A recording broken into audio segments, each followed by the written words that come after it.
Welcome to ETF Leaders, powered by the New York Stock Exchange. Joining me today is John Love. John is the President and CEO at USCF. John, so great to see you. Thanks for joining me today. Nice to see you. Thanks for having me. Thank you. So John, tell me, are you concerned about inflation? I'm very concerned about inflation. I've been concerned about it since I heard the term quantitative easing in 2008.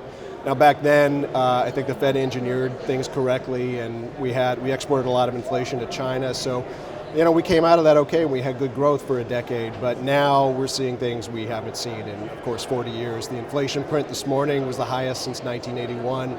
So we're already in it. It's something to manage now, not just something to worry about. So I think that's one of the critical things that investors are going to be having to navigate this year and probably for a few years ahead.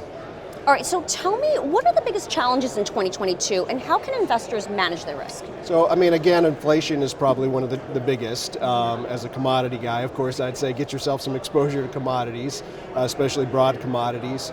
But there's a lot of things as well. I think, any market environment, you want to maintain good diversification, and whatever your long-term strategy is, stick to that.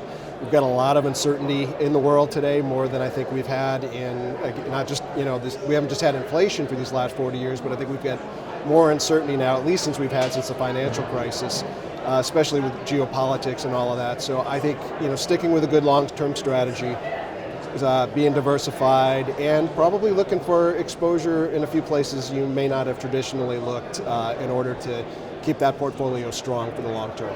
All right, so ESG, how are you looking at this movement? So ESG, very interesting, important. I think there's a couple reasons people look at it, which are pretty obvious. One is, you actually want to have an impact, make a change, and you want the companies you're investing in to drive that. And two is you want returns.